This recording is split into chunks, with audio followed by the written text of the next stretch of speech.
పెద్దపల్లిలో నేను ఈరోజు చెప్తా ఉన్నా, సామాన్యుడు గజం భూమి కొనాలన్నా, సొంత ఇల్లు కట్టుకోవాలన్నా మీ హయంలో వీరందరూ కూడా భయపడే పరిస్థితి వచ్చింది. వాస్తవం కాదా అని అడుగుతా ఉన్నాం.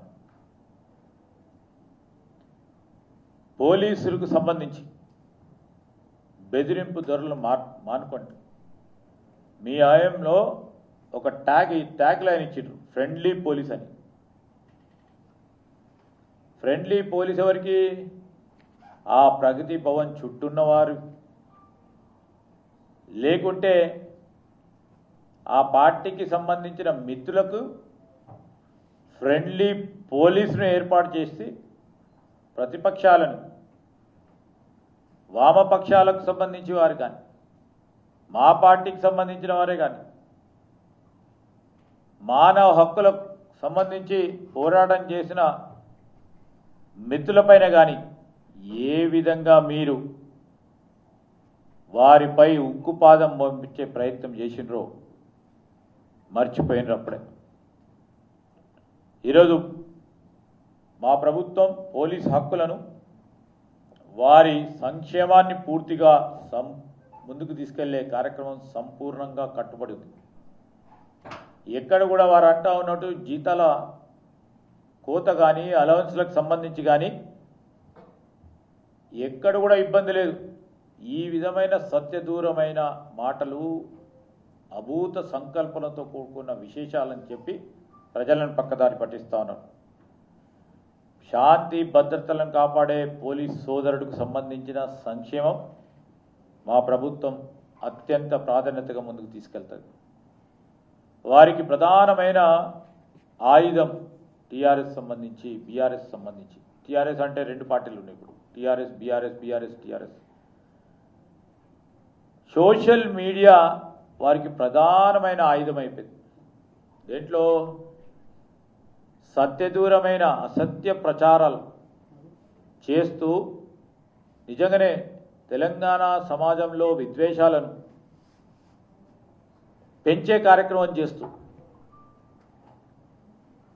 మమ్ములను మేము పెంచినా ఏమనొద్దు, మేము రారాజులుగా ఉంటామని, మమ్మలను మేము ప్రభుత్వం ఉన్నప్పుడు అదే విధంగా ఉన్నాము, ఇప్పుడు కూడా ఉంటాము, చట్టాలు మాకు ఆ రోజు చుట్టాలైనాయి, అదే విధంగా ఉండాలని పోలీసులపై భయభ్రాంతులు సృష్టించే కార్యక్రమ భాగంలో ఓ ప్రక్కన మా పోలీస్ మిత్రులు చట్ట ప్రకారం చర్యలు తీసుకుంటే దాన్ని కక్షపూరితం అనేది ఎంతవరకు సమంజసమని హరీష్ రావు గారిని అడుగుతా ఉన్నారు. వారు పెట్టిన పార్టీ మీటింగ్లో ప్రభుత్వ అధికారులపై, పోలీస్ అధికారుల పేర్లను ప్రస్తావన చేస్తూ, మేము వచ్చినాక బుద్ధి చెప్తామంటా ఉన్నారు. మీకు గొప్ప అనుభవం ఉంది, 10 సంవత్సరాలు మంత్రులుగా చేసిన వాళ్ళు.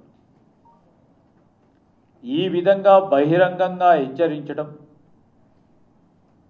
నేను అడుగుతా ఉన్నాను హరీష్ రావు గారిని, ఒక మాజీ మంత్రిగా మీ హుందత్వానికి ఇది తగదని చెప్తా ఉన్నాను. మేము ఈరోజు కూడా చెప్తా ఉన్నాం, చట్టానికి లోబడి బాధ్యతాయుతంగా పనిచేసే ప్రతి అధికారికి మా ప్రభుత్వం పూర్తిగా అండగా ఉంటుంది. ప్రభుత్వ అధికారులు, పోలీస్ మిత్రులు చట్ట పరిధిలో పనిచేసి చట్టానికి ఎవరు చుట్టాలు కాదు అని పనిచేసే ప్రతి అధికారికి మేము పూర్తిగా అండగా ఉంటాం. ఎవరో భయభ్రాంతులు చేసుకొని ముందుకు నడపాలని సంకల్పన చేసే వారిపై, చట్టాలను ఉల్లంఘించే వారిపై తప్పకుండా చట్టపరమైన యాక్షన్ తీసుకోవాల్సి వస్తుంది. వారి ప్రతిపక్షాలకు సంబంధించిన మరి చప్పుళ్లకో బెదిరింపులకో భయపడ్డని మా అధికారులకు కూడా సూచిస్తూ ఉన్నాం. హరీష్ రావు గారు ఒక పొలిటికల్ టూరిజం కింద మీ ఐటీ సెల్ రాసిచ్చిన సత్యదూరమైన మాటలు కొద్దిగా మీరు పూర్తి స్థాయిలో అధ్యయనం చేసి మాట్లాడితే బాగుంటుంది. ఎందుకంటే వారికి అవగాహన ఉంది కనుక వారికి సంబంధించిన సోషల్ మీడియా ఏదంటే అది పెట్టే కార్యక్రమం చేస్తే అదేవిధంగా మాట్లాడడం ద్వారా ఈరోజు సత్యదూరమైన మాటలు ప్రజల్లోకి తీసుకెళ్లే ప్రయత్నం చేస్తా ఉన్నాను ప్రస్తుతంగా కనబడుతోంది. రైతుల గురించి మాట్లాడే నైతిక హక్కు టీఆర్ఎస్కు ఉందా అని అడుగుతా ఉన్నాను. థర్డ్ డిస్కామ్ గురించి మాట్లాడుతూ ఉచిత కరెంటు నిలిపివేయడానికి రైతు సంక్షేమానికి ఇబ్బంది జరుగుతుందని సత్యదూరమైన మాటలు మాట్లాడతాను. ఈరోజు రైతు సోదరులకు స్పష్టంగా ముఖ్యమంత్రి గారు అనేక సందర్భాల్లో చెప్పటం రైతు డిస్కామ్కు సంబంధించి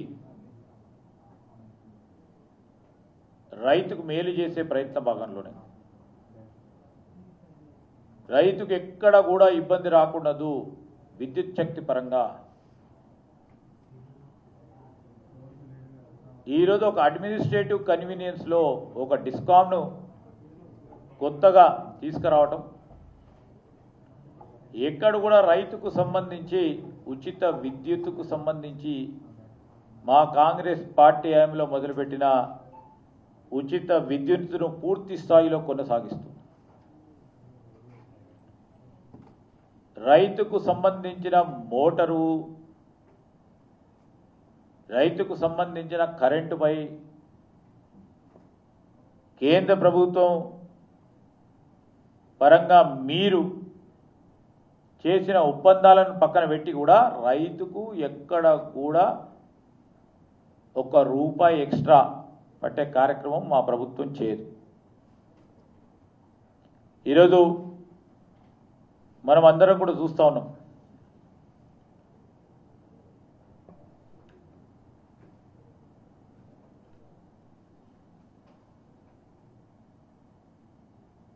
రైతు బంధు ఆగిపోతుందని 2 నెలలకోసారి మొదలు పెడతారు. మేము రైతు భరోసా ఎకరానికి 6,000 ఇచ్చిన మాటపై నిలబెట్టుకోవడానికి ఎక్కడ కూడా రైతుకి ఇబ్బంది రాకుండా ఉండే కార్యక్రమంలో ముందుకు నడుస్తూ ఉన్నాం. 75 లక్షల మెట్రిక్ టన్నుల ధాన్య సేకరణ పెద్ద ఎత్తున రాష్ట్రంలో జరుగుతోంది. మొట్టమొదటిసారి దేశంలో ఎక్కడ లేని విధంగా ఇన్ని లక్షల మెట్రిక్ టన్నులను కొనుగోలు చేసిన మొట్టమొదటి ప్రభుత్వం మా కాంగ్రెస్ ప్రభుత్వం. పెద్ద ఎత్తున ధాన్య నిల్వలు మార్కెట్లకు వస్తున్నప్పుడు ఆ నిల్వలకు సంబంధించి మేము ఎన్ని ఇబ్బందులు పడ్డా ప్రభుత్వ పరంగా రైతుకు ఎక్కడ కూడా ఒక్క క్షణాన వాని ఇబ్బంది పెట్టలేదు. కనీస మద్దతు ధరతో పాటు ఎక్కడ కావాలంటే అక్కడ కొనుగోలు కేంద్రాలు ఏర్పాటు చేసి వారు అమ్మిన వెంటనే వారి బ్యాంకు ఖాతాల్లో వారి డబ్బులను జమ చేస్తూ మొట్టమొదటిసారి ప్రభుత్వం ఇంత పెద్ద ఎత్తున ధాన్య సేకరణ చేయటం జరిగింది.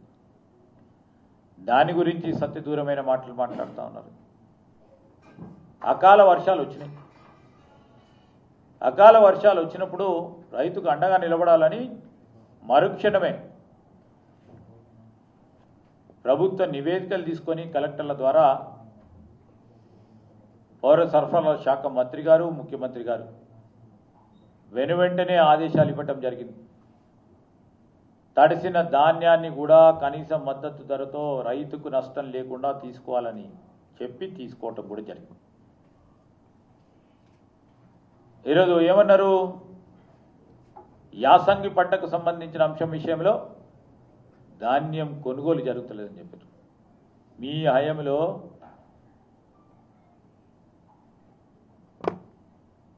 బస్తాకు 1 కిలో, 2 కిలోలు, క్వింటల్కు 4-5 కిలోలు తరుగు పేరిట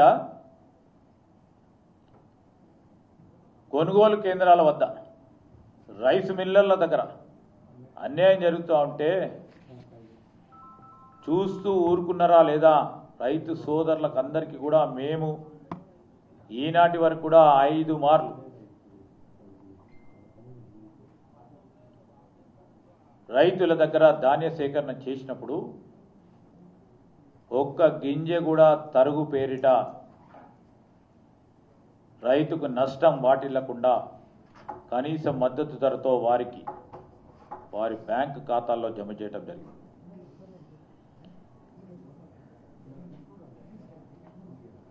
వారు చెప్పిన ఒక మాట, రైతు డిస్కామ్ జియో నెంబర్ 8 వలన వ్యవసాయానికి కేవలం పగటిపూట 7 నుంచి 8 గంటల పాటు మాత్రం కరెంట్ వస్తుందని.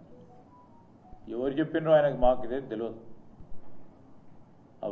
మరి ఆ కరెంటుకు సంబంధించిన ఎవరైనా చెప్పినరో లేకుంటే రాబోయే ఇంకో 10 ఏళ్ళకో 20 ఏళ్ళకో వారు వచ్చిన తర్వాత వారు ఆచరణ చేస్తూ ఉన్న కార్యక్రమం జరుగుతుందో చెప్పలేము. కానీ ఈరోజు రైతుకు సంబంధించి ఎప్పుడు కూడా ఎవ్వరు కూడా 7 గంటలు 8 గంటలు కాదు, రైతుకు సంబంధించి కరెంటు ఎప్పుడు కావాలంటే అప్పుడు 24 గంటల కరెంటు వారికి లభ్యత ఉంటుందని మా పవర్ మినిస్టర్ గారు కూడా చెప్పింది. ఈరోజు భూముల ధరలు, రిజిస్ట్రేషన్ ఫీజులు, ఆర్టీఏ ట్యాక్సులు అని మీద చెప్తా ఉన్నారు. మీ హయాంలో బస్సు ఛార్జీలు పెరిగినాయి, కరెంటు ఛార్జీలు పెరిగినాయి. మీ హయాంలో అన్ని ధరలు పెరుగుతూ సామాన్య ప్రజానికానికి సంబంధించిన అంశం విషయంలో ధరలు పెంచి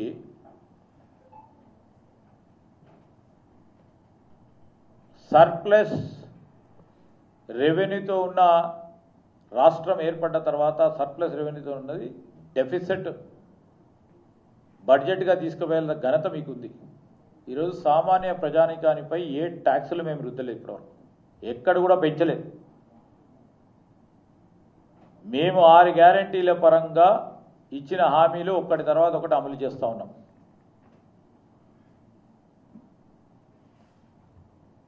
చిట్టా చదవాలంటే మీ మొత్తం టీఆర్ఎస్ మేనిఫెస్టో 2018లో ఇచ్చిన మేనిఫెస్టో ఉంది. దీనిలో ఈ 30% కూడా వీరు అమలు చేయలేకపోయారు.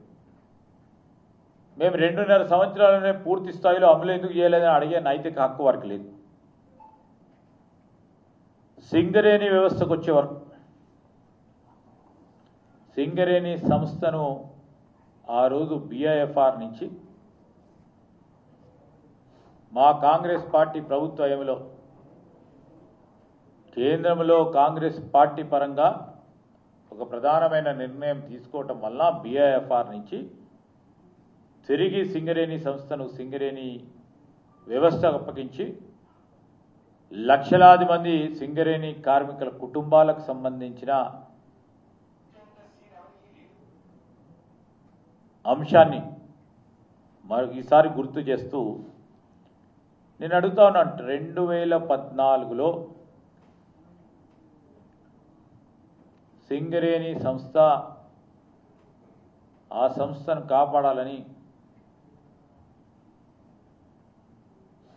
అనేక ప్రయత్నాలు మనం కొనసాగిస్తూ సింగరేణి కార్మిక సోదరుడు చేస్తూ ఉన్న కష్టమైన పని బొగ్గు ఉత్పత్తిలో భాగస్వాములను చేస్తూ ముందుకు తీసుకెళ్ళాం. 2014లో కేంద్ర ప్రభుత్వం తీసుకొచ్చిన ఒక కార్మిక వ్యతిరేక,